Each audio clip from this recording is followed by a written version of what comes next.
I bought a house years ago in New Orleans, and fixed to the wall was an iron plaque. And the message on the iron plaque said this. It said, "The past is a ghost that haunts us. The future is just a dream we like to imagine. The present is the only thing that we can wrestle with and sometimes win against." As you can see, I haven't forgotten that. I have no idea where that quote came from, but it's a great quote. My father was a tortured individual, and he had a lot of demons. He was really one of the worst people imaginable. I mean, he had just about every fault that a person could have. And somehow he was still, he was still able to hold a job and had a position of responsibility. But there were so many things wrong with him. And those things that were wrong with him, unfortunately, he got married to a woman, my mother, and had children, myself and my brothers. And so whatever happened to him had a half-life in us. I know my father had a very, hard scrabble existence. He grew up very, very poor, desperately poor, on a farm in upstate New York.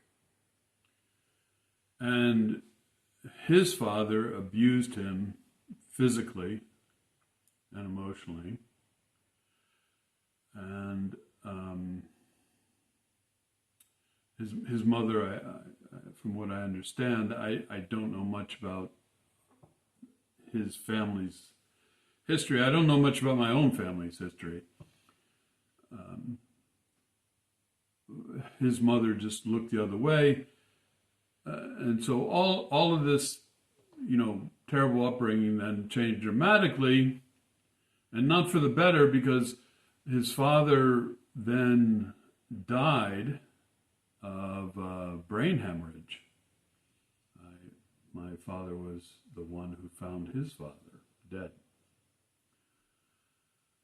And the family then was thrown into even more poverty, just abject poverty. And my father had already had a pretty rough upbringing, and now it was compounded considerably. He rented himself out to nearby businesses and farms.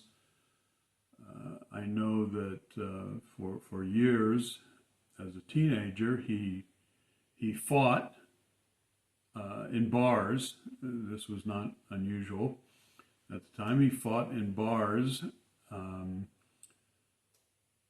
People would set up fights in bars, and then men would watch and bet on the outcome. And that's what he did to earn extra money as well. So he had a pretty tough life. And I'm not offering this up as an excuse for what I'm about to tell you next. I'm just simply stating the fact of the matter.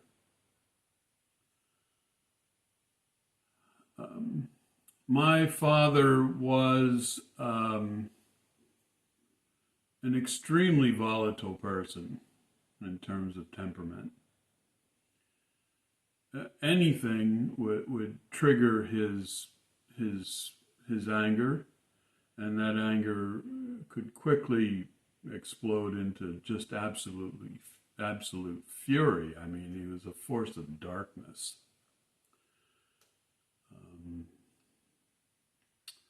He was very very abusive to everyone in our family. My mother, he put her in the hospital a few times. My three brothers and myself. I didn't get the worst of it. I would say I probably got the second worst of it. I would say that my brother right below me, a year younger than me, certainly got the worst day in and day out. Not just physical abuse, but absolute emotional abuse and torture, really. My father, played with him like a mouse plays. I mean, like a cat plays with a mouse.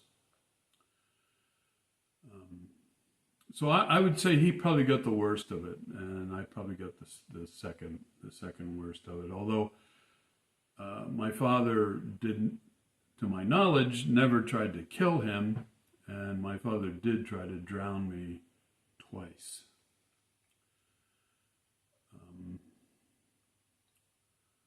But day to day, I would say my brother right below me got it pretty bad. Pretty bad, day in and day out for years and years and years. I'll tell you, I'm the oldest in my family. It's 4 boys. It was 4 boys. Now it's 4 men. There's nothing like that feeling of impotent rage when someone is beating your mother. Someone's beating your brother, and you want to help, but you're a 6-year-old kid, you're an 8-year-old kid, and you just get thrown aside, if you try to rush to their assistance. And so you don't help after a while. You don't do anything. It's a bad feeling. Let me tell you, it's a bad feeling. This wasn't my father's only personality flaw. He had this tremendous continuum of faults. My father would lie about anything, no matter how trivial. Even if it was of no consequence, he would lie about it.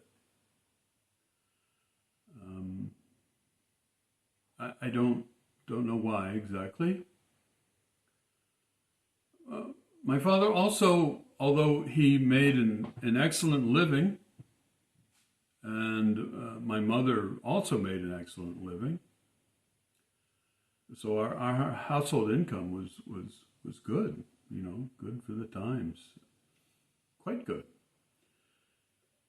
So it wasn't like he needed to steal, but he was compelled to steal.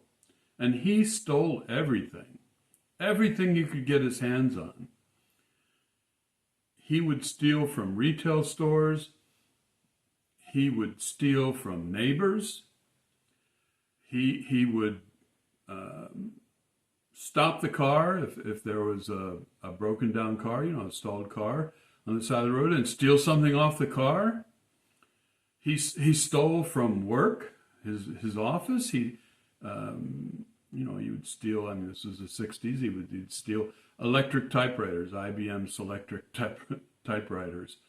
At one time I think we had like 12 of them in the garage, brand new typewriters. That's the equivalent of stealing a very expensive laptop now, in terms of the technology value. So he just stole everything. Everything he possibly could, he would steal. And he would cheat people any way he could. he would, look in the ads. People had something for sale, a boat or a refrigerator or whatever. There was no internet then, so you had to look in the newspaper ads. And he would go there and say he wanted to buy it, and then load it into he had a truck. We had a truck and a car, and he would load it into the truck and then just drive away. I mean, I know that seems crazy, but he did it a lot. I mean, he did it often, He had these incredible fabrications about his life, things he had done that he never did. Amazingly detailed lies about these whole different personas that he did. And actually, I guess before he died, for 20 some years before he died, he settled on the persona that he was an ex-CIA Special Forces officer, a retired colonel, and he maintained that, I think, for about, from what my brother said, about 22 years, I guess. So that's the lie that he settled on. But there were many, many more before that. He would threaten people with a gun, with his fists. He cheated on my mother nonstop. He was indefatigable. He just cheated all the time. So,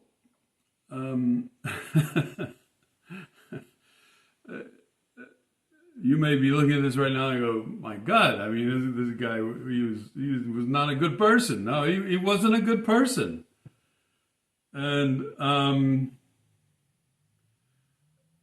the reason that I'm detailing all this is not because I want you to be amazed at what an awful person he was, but rather I want to talk about how him being such an awful person and having other people in his orbit, his personal orbit, which would be my mother, myself and my brothers. They say when you throw a rock in a lake, the ripples go way out. Well, I'm telling you, those ripples are still going out.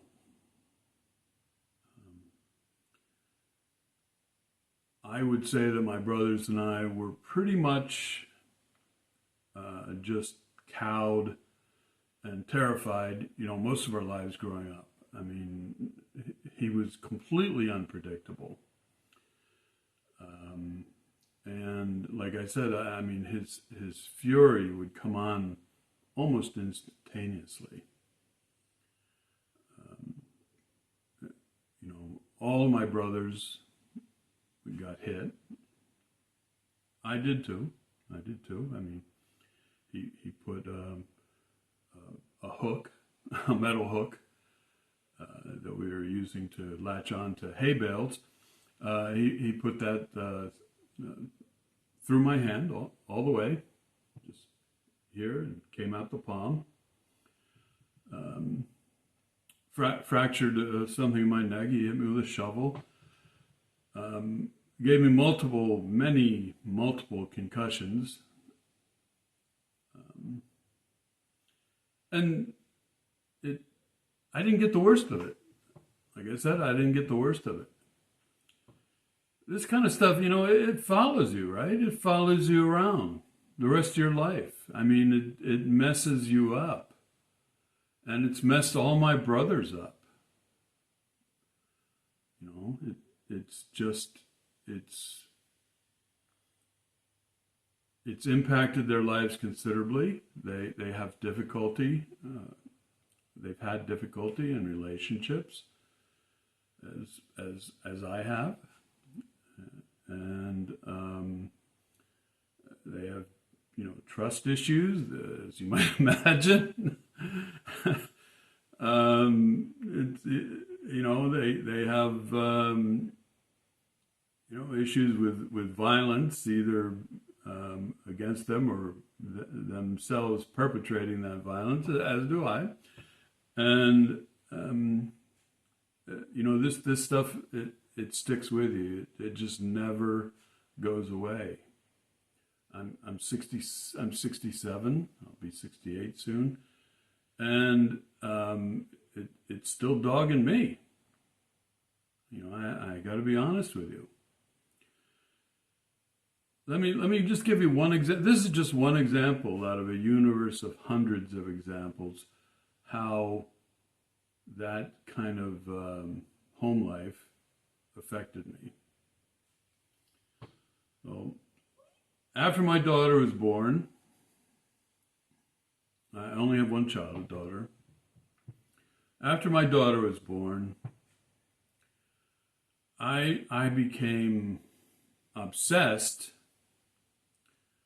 with the idea that something, you know, I became very paranoid. Something was going to happen to her. Some physical harm was going to come to her.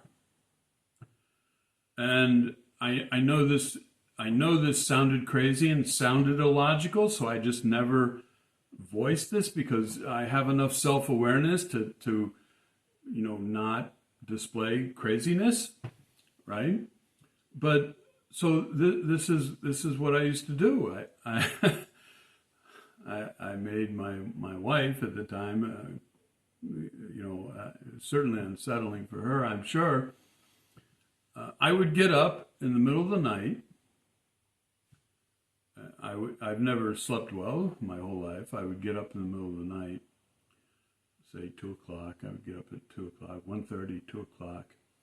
And I would open the door to her bedroom and walk over to her, make sure she was still breathing and everything's okay. She's sleeping soundly, right? And then I would shut the door quietly and I would sit on the floor with my back up against her door. And I would stay there for hours. I would fall asleep like that a lot of times. I would just nod off. I was just so afraid. I was just so afraid that someone was going to try to do harm to her. It wasn't rational, I know. I knew it at the time. I knew it wasn't a rational thought. It wasn't a rational fear. But like I said, this stuff, you know, it sticks with you, right? And in that same vein, I used to have a fairly, I used to have a pretty good job where I had to travel a lot domestically and then later internationally as well. And I was glad. This is going to sound even more irrational. I was glad. I missed my daughter so much, but I was glad that I wasn't there. And the reason I was glad that I wasn't there was because I thought that I was so messed up, so damaged as a person, and so worthless in terms of you know, being a role model, that I intentionally tried to spend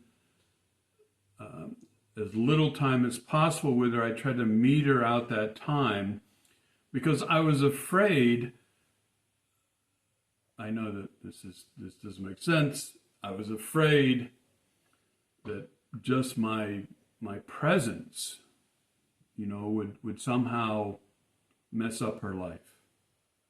That I would somehow have a negative effect on her. And so my wife at the time, my wife basically, did most of the child rearing for my daughter. And I regretted it then. I regret it by a factor of 10 now. But I just couldn't control those thoughts, those impulsive thoughts.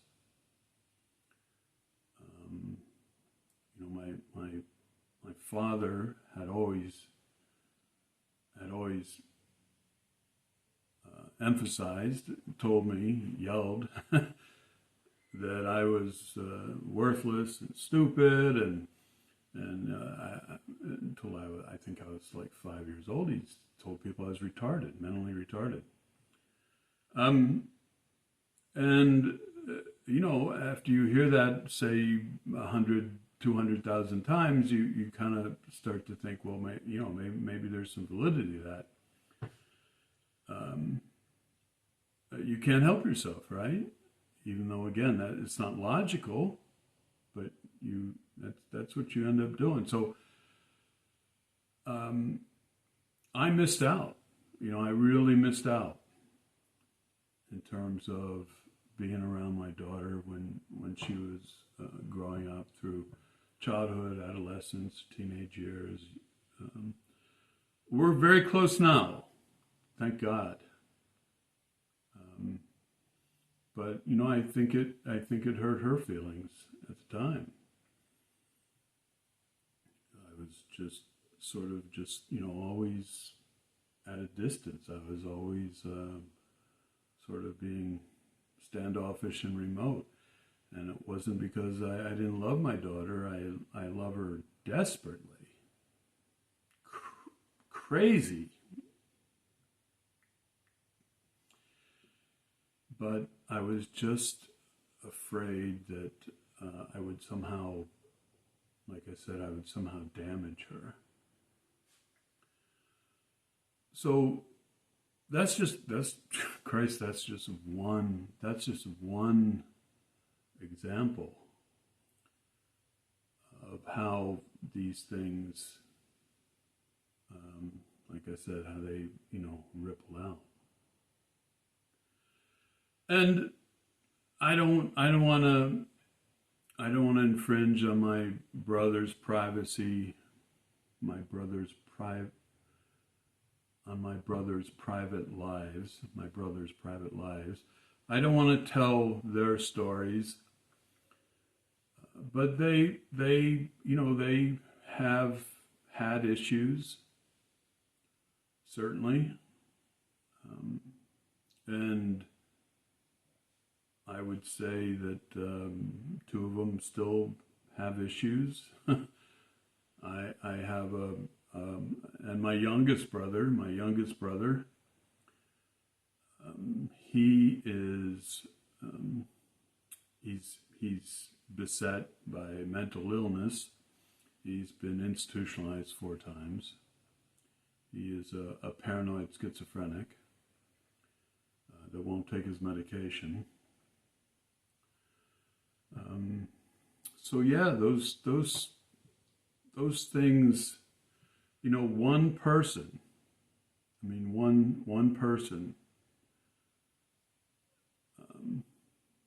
produced all this mayhem, all this destruction in 4 other people's lives. My mother, or 5 other people's lives, my mother and my brothers and myself, so I have 3 brothers, so 4 children and my mother. And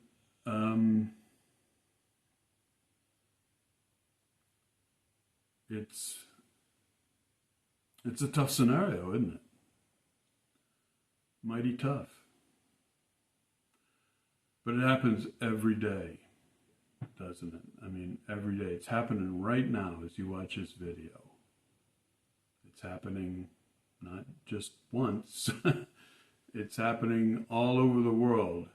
That some person who is, this misanthrope, this jaundiced, cancerous type of individual is really messing up somebody else's life, or a whole bunch of somebody else's lives. It's happening right now. And some of you watching this, it may have happened in your life.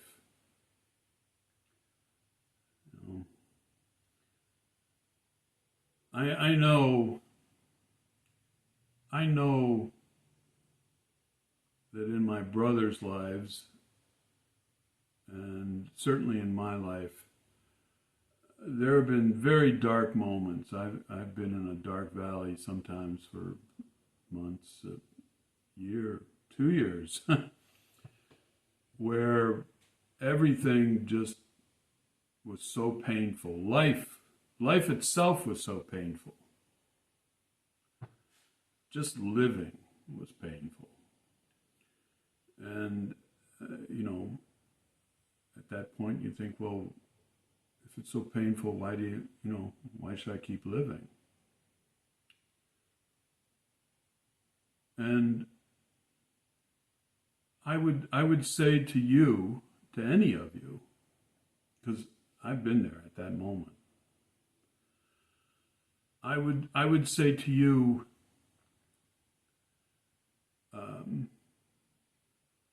don't give in. Don't end your life. Change your life. Change it. At least give that a shot first, right? I mean, what do you have to lose?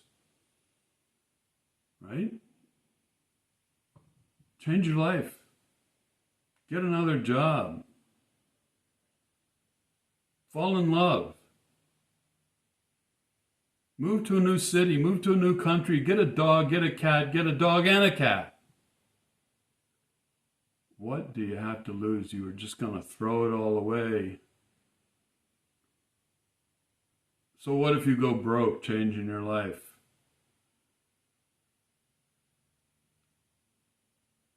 Do that instead. Are you going to be happy? Is it going to be sunshine and flowers every day?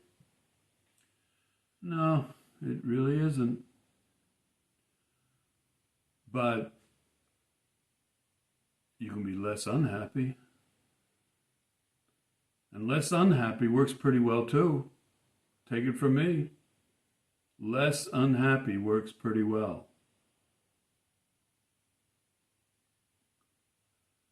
Less unhappy is not bad. And if you can work your way towards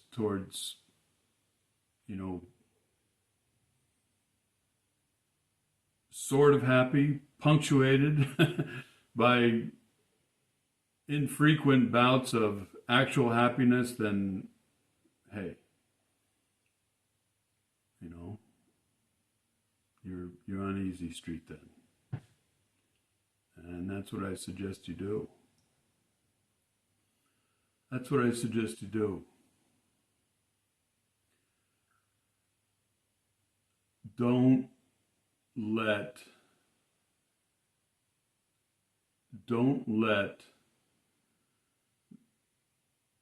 a memory, a ghost. My father's been dead for decades.